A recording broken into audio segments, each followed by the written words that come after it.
Gym ஸ்டாக்ஸின் வீட்டுக்கு சுமார் அரை மைல் தூரத்தில் சிறிய கிராமம் ஒன்று இருந்தது. அங்குள்ள மக்கள் கிறிஸ்துவை அறியாதவர்களாய் இருந்தார்கள். நிர்விசாரிகளாய் பாவத்தில் நிலைத்திருந்து குடி, சூதாட்டம், கேளிக்கை இவற்றின் பிடியிலேயே சிக்கிக் கொண்டிருந்தனர். தம் அன்பின் பெருக்கை ருசிக்காமல் தீயோனால் ஆட்டி படைக்கப்பட்டிருந்த மக்களை குறித்து கண் கலங்கினவராய் ஹவல்ஸின் உள்ளத்தில் தேவ ஆவியானவர் பேசினார். இவர்கள் அனைவருக்கும் பொறுப்பேற்று கை கொடுக்க உனக்கு விருப்பமா என்றார். இதை கண்முன் கொண்டவராய் ஒரு சிறு சுவிசேஷ படை ஒன்றை ஏற்படுத்தினார். அக்கிராமத்தில் ஒரு குடும்பத்தின் ஏழ்மை நிலை கண்டு பரிதாபப்பட்டார். ரீஸ் அன்புடன் ஒரு பவுன் பணத்தை கொடுத்து அந்த அம்மாளிடம் பேசி அதை பெற்றுக்கொள்ளும்படி கூறினார். கிரியையுடன் கூடிய அன்பு கிரியை செய்ய ஆரம்பித்தது. அந்த அம்மாளும் அவள் கணவரும் தீய பழக்கத்தை உதறி தள்ளிவிட்டு மனம் மாறி இரட்சிப்பை பெற்று கொண்டார்கள். ஆண்டவரின் வல்லமை அந்த கிராமத்தின் எல்லையை தாண்டி சுற்றுப்புறங்களிலும் கிரியை செய்தது. ஒவ்வொரு இல்லத்திலும் ஒருவராவது மனம் மாறி கிறிஸ்து அளிக்கும் புதிய ஜீவனை ஏற்றுக்கொள்ளாமல் போனதில்லை. ஆண்டவரின் பணிக்கென்று தன்னை ஒடுக்கி சேமித்து வைத்திருந்த பணமும் கரைந்தது. கையில் 1 பவுண்டு மட்டும் மீதமிருக்கும் நாள் வந்தது.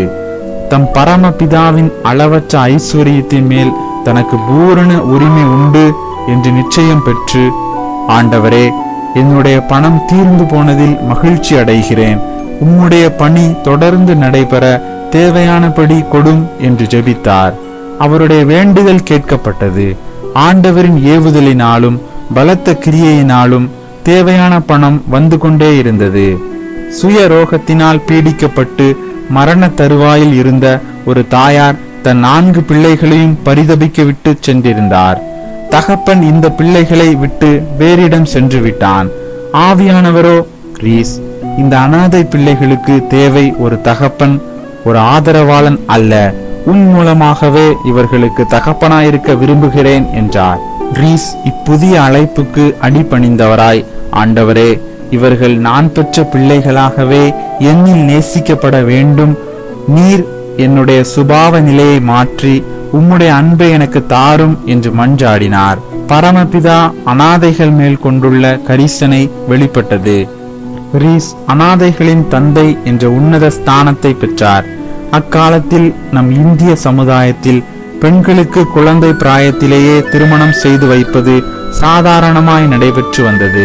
இருண்ட எதிர்காலத்தை நோக்கியிருந்த இவர்களுக்கு ஒரு கைப்பிடியளவு சோறுதான் கிடைத்தது. எனவே ரீஸ் தன் உணவு அருந்து பழக்கத்தில் ஒடுக்கத்தை மிகவும் கடுமையாக மேற்கொண்டார்.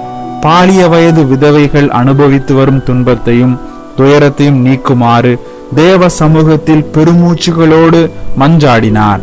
இந்தியாவின் விதவைகளுக்காக என் ஆயுள் காலம் முழுவதும் இவ்வாறே ஜீவிக்க தயங்கவில்லை என்றார்.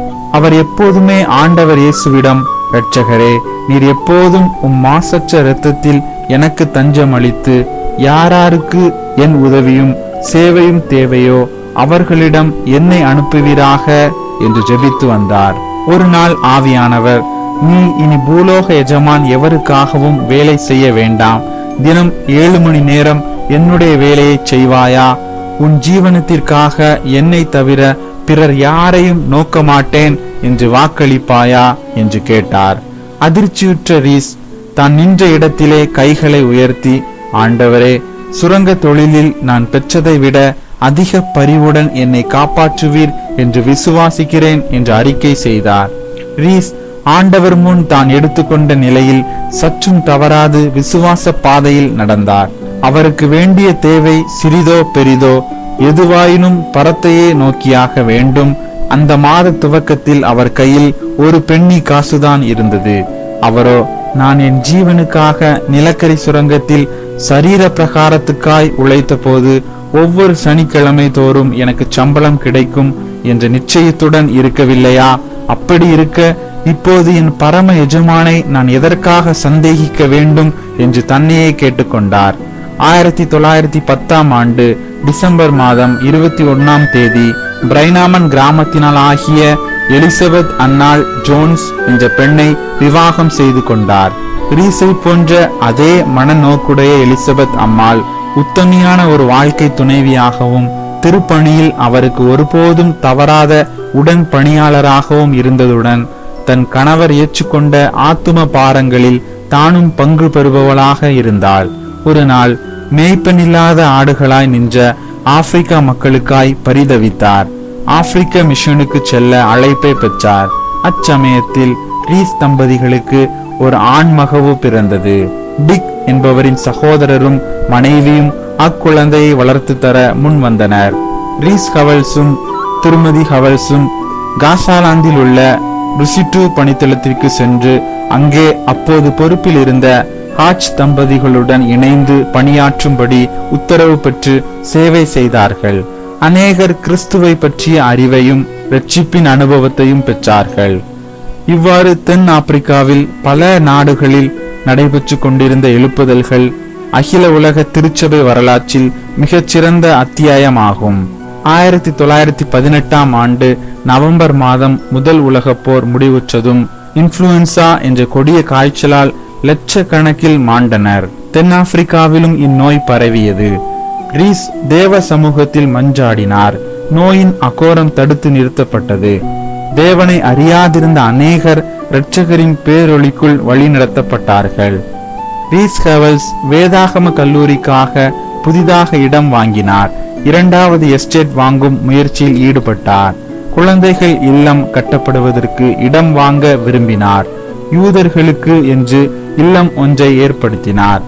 இது யூத அகதி குழந்தைகளின் வேல்ஸ் அடைக்கல இல்லம் என்று வர்ணிக்கப்பட்டது.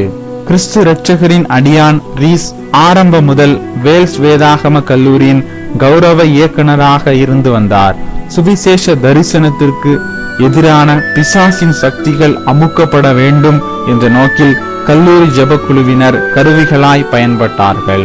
ஹவல்ஸ் தன் உள்ளத்தில் கொண்டிருந்த பாரம் அகில உலக மிஷனரி பணிக்கு வேண்டிய நிதியை பற்றியது.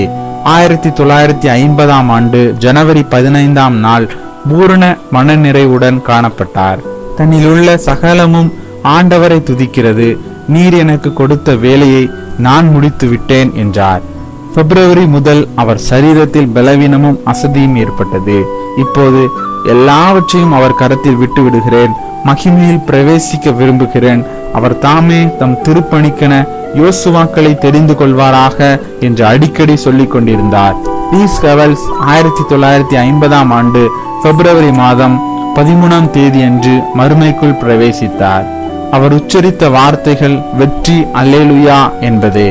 ஆம் அன்பானவர்களே, ரீஸ் ஹவல்ஸை போன்று நோயுற்றவர்களுக்காக, அனாதைகளுக்காக, இரட்சிப்பின் வழி தெரியாது அலைகிற மக்களுக்காக நாமும் பரிந்து பேசும் ஜெப விண்ணப்ப ஊழியத்தின் மூலம் ஆத்துமாக்களை ஆதாயம் செய்யும் உன்னத பணியில் நம்மை அர்ப்பணித்துக் கொள்வோமாக.